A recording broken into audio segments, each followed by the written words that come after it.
Welcome back, everyone. For today's video, we are going to be taking a look at the 7th round of the Tata Steel Masters chess tournament being held in the city of Vikonsee and in the country of the Netherlands. Now, one of the great things about this Tata Steel event is that it is much longer than most other traditional top-level tournaments, and what that means is that even if someone gets off to a slow start, if they heat up in the middle or towards the end, there's a lot of time to play catch-up. Now, Anish Giri has been dominating the event so far. He scored 4.5 points out of 6. Really, it feels like he's kind of running away with it in spite of a slight mishap where he missed a win yesterday against Parham Magsudolu. However, Anish today is going up against none other than Nodirbek Abdusattorov, who came within a hair's grasp, or a hair's breadth, whatever the saying is, of winning the Tata Steel tournament last year. So without further ado, let's jump right into the action. So Anish leading by 1 point over Nodirbek, but Nodirbek has the white pieces and he really wants to try and win this game. So the game starts with the move e4.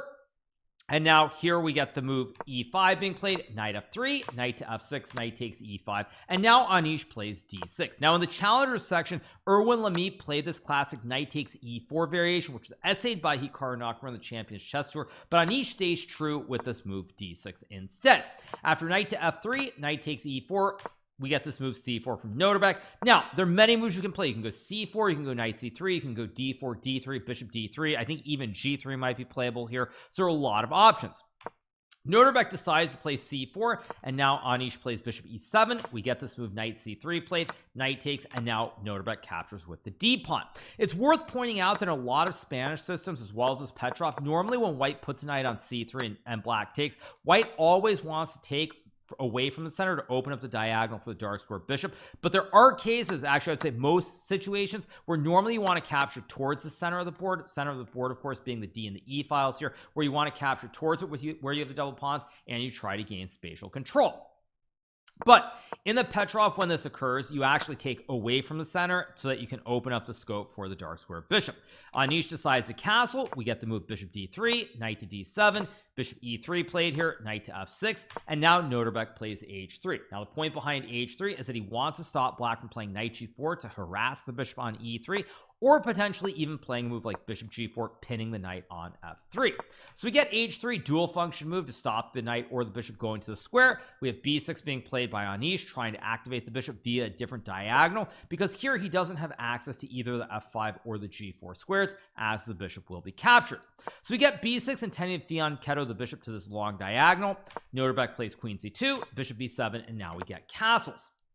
This position is quite similar to another variation in the Petrov, which goes with knight c3, takes, bishop e7, bishop d3, castles, bishop e3, knight to c6, or knight to d7 for this matter, let's say knight d7, where white plays the move queen e2 and tries to castle. But the difference with this position versus the game that Anish has today, as we'll see, is that here white can put this queen on c2, so there's a battery on this long diagonal. Additionally, the pawns are on c3 and c4 here versus c2 and c3.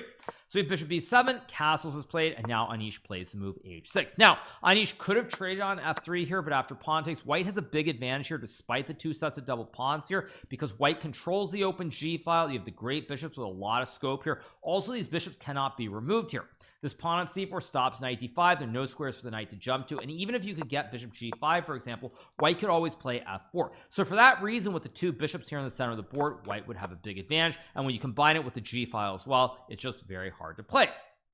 So Anish plays h6 here, and now we get the move rook he1 from Nodirbek, rook to e8 played, and now the move bishop d4. Logical move here by Nodirbek, trying to put these two bishops on these central squares. Also here, when you go bishop d4, you open up this file for the rook as well. So it's a very multi-purpose and multifunctional move with the bishop being on the square. Anish decides to play c5, Nodirbek takes, we get this trade, and now bishop h7, king h8, and bishop to e4 is played.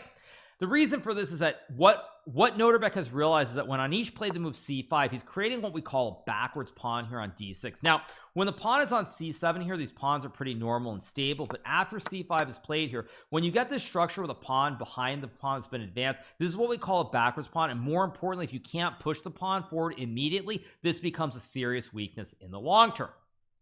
So after we get this position with bishop e4, Anish trades the bishops and plays queen d7. The computer here gives white a very marginal advantage, but I would say in human practice this is a position that you love to have, because when you look at it from the white perspective, white has no major weaknesses. White has the only threats here towards this backwards pawn on d6 and some control over the e file. Additionally, the bishop on f6 is not really targeting anything because the pawns are very well stabilized here on b2 and c3. Neither pawn can be captured. Bishop doesn't really have a whole lot of scope, so white is playing against the one weakness, and black really has to sit on the position and try to defend. So Noterbeck plays knight to d2 here, trying to jump with the knight to e4 to pressure the pawn on d6 and the bishop on f6. Anish goes a6 here. We get this move king b1, bishop g5 is played, knight back to f3, bishop back to f6, and now queen d3 played by Noterbeck. Noterbeck, of course, could have played knight d2 and probably made a repetition after bishop g5, but in this position, he's down by a point. He's down by 1 point. Anish is leading the tournament. Also, zero risk here. There's no chance of Anish getting winning chances. Only white can be better, so why not play on? So we get queen d3.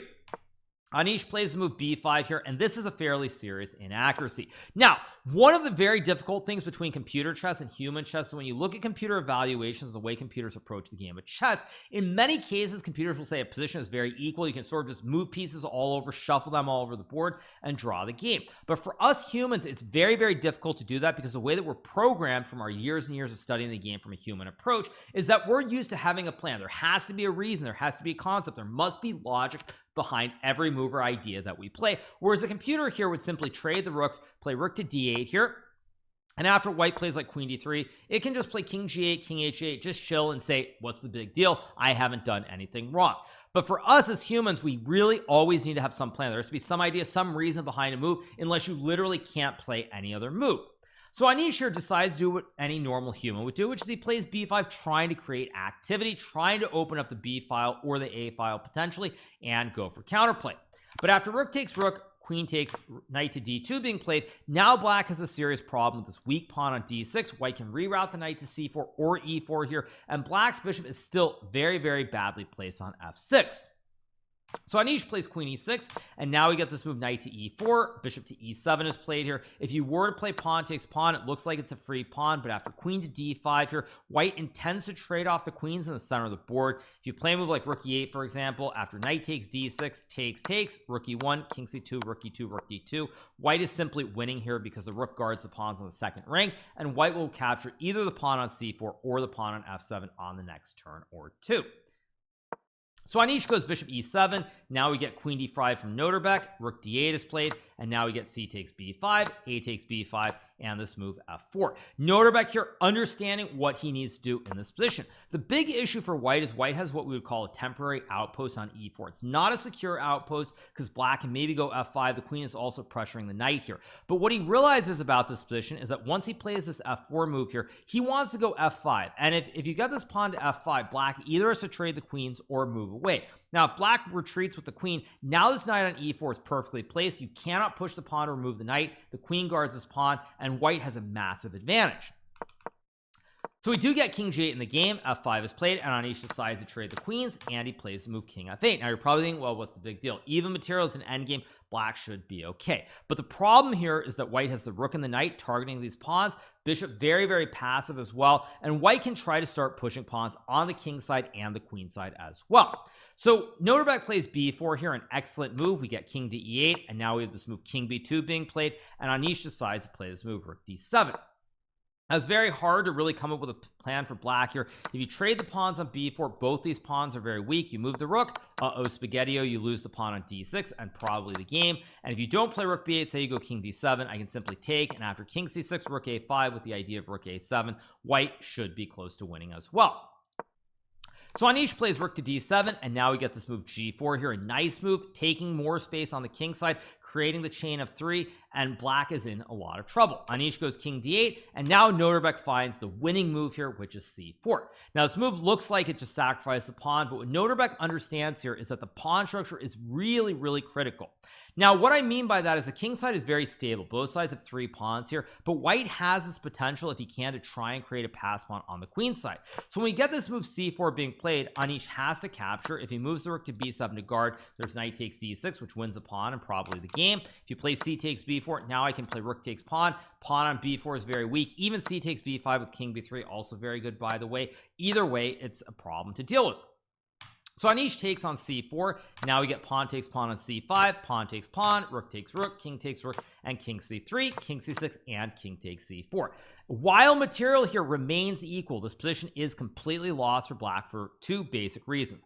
First of all, when you look at white's pieces, all of white's pieces are on the opposite color of the dark square bishop. Black's bishop cannot attack any of these white pieces. And then when you factor in the reality that white has his outside a pawn that he can start pushing up the board, combined with having to defend the pawn on c5, this is just totally hopeless.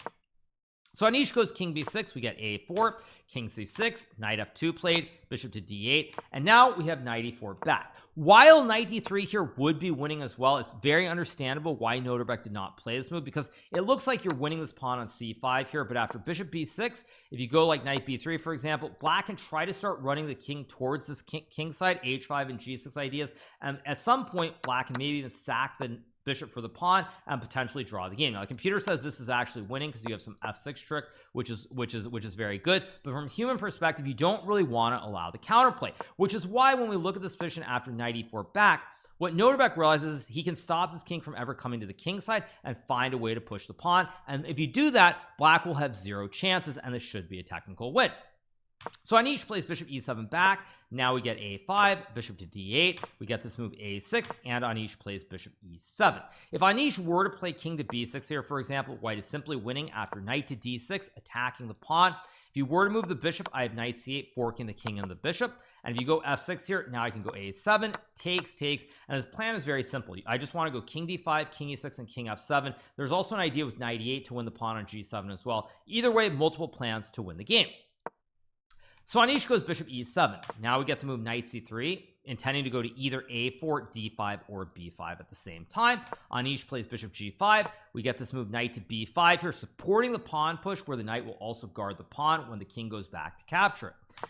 Bishop to e3 is played. We get this move h4 from Noterbeck. Not the only move, but it's more than enough. We have king to b6, and now we get this move a7, king to b7, and here h5 is played. Great move from Noterbeck, once again, making sure all of these pieces are on the opposite color of this bishop on e3. This dark square bishop cannot touch any of white's pieces. So Anish goes king a8. Noterbeck plays king d5. We get king b7, and now we have king d6 being played, c4, and king d5 back. Great technique here from Noterbeck. Of course, if Anish doesn't go c4, say he goes king a8 for example, white has many different ways to be much better at winning. Probably the cleanest is to go back and then play this move knight d6 with knight takes f7. I assume Noterbeck would have eventually found this idea, but Anish doesn't really make him have to prove it. He goes c4, and now we get king d5, attacking the pawn. Knight covers the c3 square. Anish plays bishop takes pawn. We get knight takes bishop, and now he goes c3. If Anish were to capture the knight here after takes, king to b7 for example, white can go king to d5, king to c7, and there's a very classic breakthrough here with this move pawn to g5. Now this is an endgame that you'll see many times actually in a lot of books here, where normally it's with this pawn on h7. So if I go back a few moves just to set it up right, actually I can't because the pawn was on h6 to begin with, but when you get to this endgame here with this position after g5, you'll see this pawn race in a lot of books, where if black takes the pawn, you can go f6 here, and after pawn takes, you have h6 with the idea of h7 and h8 promoting it to a queen. And if black doesn't take the pawn, the only way to really stop it is f6. You move the king. I do the same thing with f6, takes, push the pawn up the board, and when black goes f6, I take, go king e6, king d8, takes, king e8, king g7, followed by f6, f7, and f8. King escorts the pawn up the board, and white will get a queen and win the game. So Anish goes c3. Noterbeck plays knight to c6 here. We get c2, knight to a5, checking the king on b7, king c7, and after knight to b3, now the knight stops this black pawn from queening from c2 to c1, and the rest is pretty basic. We get king d7. Noterbeck plays g5 here. Same theme, except the knight and the pawn are on the board. Anish plays king to e7. Of course, if we were to take, it's the same thing with f6, h6, h7, h8. So we have king to e7, and now g takes h6 is played, g takes h6, king to e5, and Anish plays f6. If Anish were to move the king, for example, after king f6, king f8, knight c1, black is in zugzwang here. He has to move the king. If you go to g8, I go this way, check here, takes here, king e7 with f7, f8 to win the game.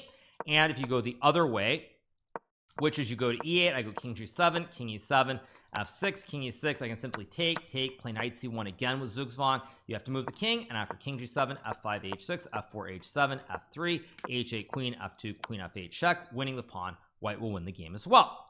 So Anish plays the move f6, we get king d5, king d7, and here Noterbeck plays knight to c1, creating the Zugzwang where black has to move the king and yield, and white wins the game. If you go this way, I go here, take, same idea by pushing the pawn. You go to e7 after king c6, king e8, king d6, king f7, king d7, king f8, king e6, king g7, king e7. Black has to move the king, white takes the pawn, and again, white will win the game with this passed f-pawn.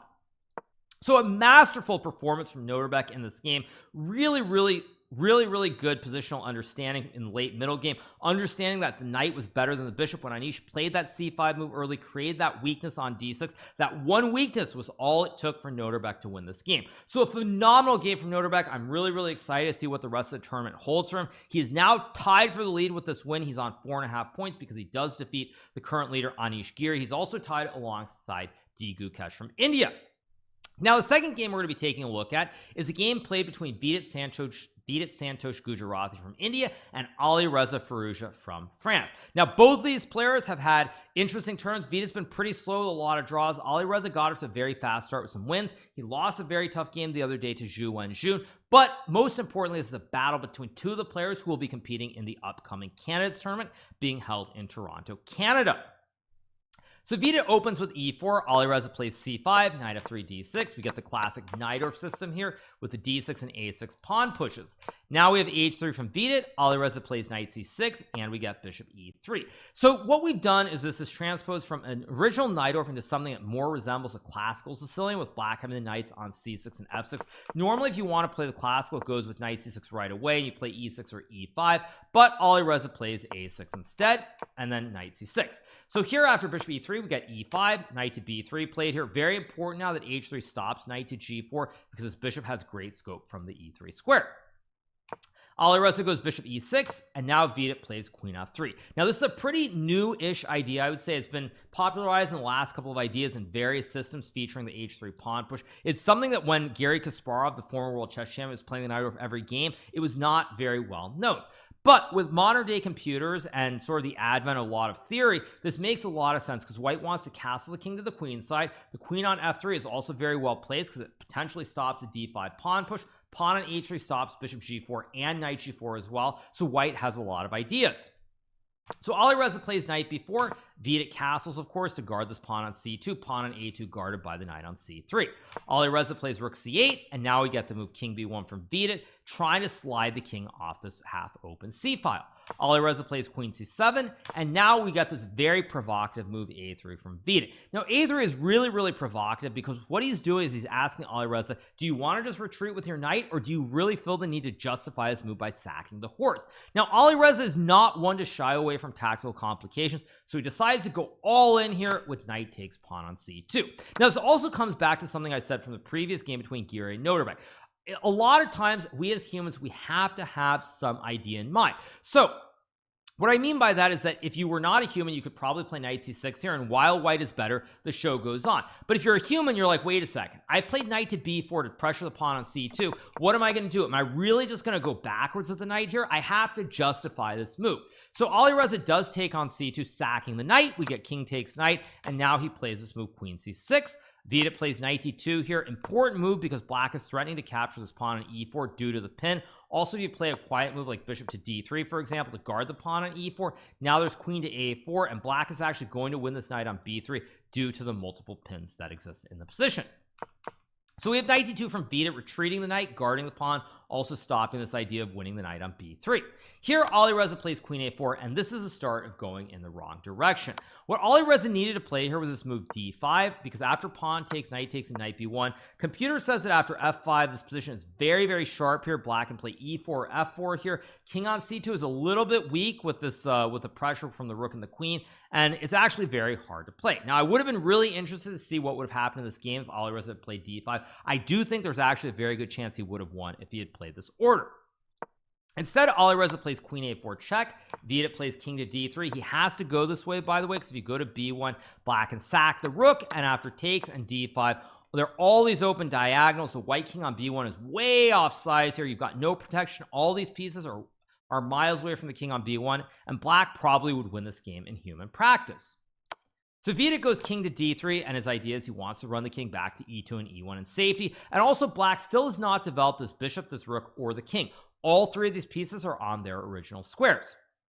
So Alireza sacks the rook here, going even further down the rabbit hole. I think what he probably realizes is that he can't afford to move the queen, because if you move the queen, I can just go king e2, bishop e7, and king e1. And in long term, with this extra piece here, the 2 knights and 2 bishops versus 2 bishops and a knight, white should win the game. So he sacks the rook. Vita takes. He goes d5 here, trying to create chaos in the center and open up the scope for the bishop. Here Vita plays the move king to e2, retreating the king quietly back towards the starting square, or as we could also say, white's trying to play a bomb cloud. Now the other funny part about this is that now this pawn on h3 is super critical, because if this pawn were magically, say, on h4, for example, say this pawn were here, after bishop g4, you lose the queen and the game.